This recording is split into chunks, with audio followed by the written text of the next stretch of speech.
सलामकुम दोस्तों। जी तव्हां सभिनी दोस्तनि खे जुमा मुबारक हुजे। जुमे नमाज़ हाणे पढ़ी आया आहियूं, मानी खाधीसीं। तव्हां सभिनी दोस्तनि खे जेको सो गुज़ारिश आहे, असांजो जेको सो क़ौमी ॾियारो यकता जो ॾियारो अचे थो पियो 4 डिसंबर ते इंशा अलाह ताला त जोश ऐं जज़्बे सां मल्हाईंदासीं। असांजे सऊदी अरब में बि जोश ऐं जज़्बे सां मल्हाईंदासीं। असां बि हिते जेको सो टोपी अजरक इहे घुराया आहिनि पाकिस्तान मां, असां वटि पिया आहिनि। 4 डिसंबर ते इंशा अलाह ताला सभई जेको सो यकता जो ॾियारो मल्हाईंदासीं। त सभिनी सिंधी भाइरनि खे जेके ॿाहिरि मुल्क था रहनि, जेके पंहिंजे मुल्क में था रहनि, सभिनि खे इहा ई गुज़ारिश आहे त पंहिंजो ॿधी जो जेको सो इहो सबूत ॾिजो। ऐं ईअं न थिए त क़ौमी ॾियारो गुज़रे त वरी पाण में झेड़ा शुरू हुजनि।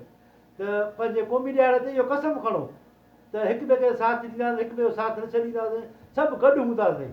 भली पंहिंजे मुल्क में रहो, बैरूनी मुल्क रहो, पर सभिनी गुज़ारिश आहे इन ॾियारे जो कसम था खणो, उन कसम खे टोड़ियो न।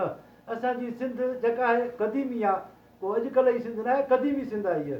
जेको सो तक़रीबन हज़ारे साल क़दीमी आहे इहा। ॿियनि मुल्कनि खां जेको हिन आसार जेके आहिनि सो सफ़ा क़दीमी पुराणा आसार था मिलनि। सभिनी दोस्तनि इहा ई गुज़ारिश आहे, यकता ॾियारो ॿधी जो ॾियारो आहे। इन करे सभई दोस्त वचन कयो, वाइदो कयो ऐं सभई ईद खां वधीक असां हिन ॾियारे खे अहमियत था ॾियूं। हीउ ॾियारो असांजो क़ौमी ॾियारो आहे, टोपीअ तरफ़ जो। सभिनी खे एकता ॾींहुं मुबारक हुजे। सभु ॿधी करे जीअं असलम ॻाल्हायो, सभई थी ॿुधायो दुनिया खे त असां सिंधी बि मौजूदु आहियूं। असां सिंधी बि के आहियूं, ॿाहिरि मुल्क में बि आहियूं, पर असां पंहिंजे सिंध सां पंहिंजे अमर सां घणो प्यारु कंदा आहियूं। इनशा क़ौमी ॾींहं ते असां जोश जज़्बे सां पंहिंजो हिते ॿाहिरि मुल्क में बि सऊदी अरब में मल्हाईंदासीं। इनशा दुनिया खे ॿुधाईंदासीं। असां सिंधियुनि जो लिबास जेको आहे मुख़्तलिफ़ आहे सभिनी खां। असां सिंधियुनि जो लिबास सभई जेके बि दुनिया में जेके बि रहनि था ॿोलियुनि वारा जेके बि आहिनि, सभिनि खां असां सिंधियुनि जो लिबास सभिनि खां मुख़्तलिफ़ आहे। ऐं असांजो लिबास भलो आहे, सभिनि खां असांजो लिबास भलो आहे, बहितरीनु लिबास असांजो आहे, असांजे सिंध जो। आम ॻाल्हि असांजी टोपी, असांजी टोपी अजरक जेको आहे न, ज़बरदस्त असांजो लिबास आहे। अहिड़ो कंहिं बि क़ौम खे अलाह साईं अहिड़ो लिबास ॾींदो जेको असां सिंधी खे अलाह साईं ॾींदो आहे। टोपी अजरक असांजी जेका इहा सिंधी टोपी आहे, हिन सिंधी टोपी में तव्हां ॾिसो त हिन में मिराज आहे।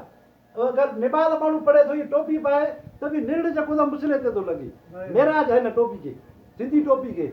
ॿियनि मुल्कनि जूं केतिरियूं टोपियूं आहिनि, पर उन्हनि में न आहे, हिन में मिराज रखियलु आहे। जीअं मस्जिद में मिराज हूंदो आहे, हिन में उहो मिराज रखियलु आहे। माण्हू पाए थो, जेको निड़ पोइ बि मुसले ते लॻे थो निड़, हे मिराज रखियलु आहे। असांजी जेका टोपी ऐं अजरक असांजो उहो आहे जेको हज़ूर पाक खां जेको सो उतां तोहफ़े तौरु खणी ईंदा हुया सिंध जा माण्हू।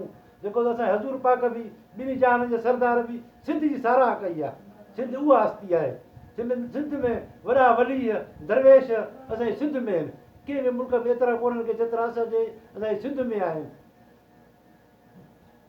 ठीकु आहे दोस्तो, असांजो जीअं तव्हांखे असलम ॿुधायो टोपी माशाअल्लाह, असां जिस्म निमाज़ ते वेंदा आहियूं त बि असांखे पातल हूंदी आहे। ॿी टोपियुनि खे माण्हू मथे कंदो आहे या लाहींदो आहे, असां टोपी पातल हूंदी आहे त बि निमाज़ पढ़ंदा आहियूं। माशाअल्लाह वॾी अहम। हीअ असां जेको सो वीडियो फेसबुक ते चाढ़ींदासीं, पर असांजा ॿिया वीडियो तव्हांखे यूट्यूब ते मिलंदा सुठा सुठा। जेके बि तव्हांजे इलाइक़े जूं का शिकायतूं हुजनि, जेके मामला मसाला हुजनि, नुमाइंदनि जो वॾेरनि रहिसनि जूं जेके नाजाइज़ियूं हुजनि, तव्हां उहे असांजे मैसेंजर में तव्हां लिखी मोकिलियो।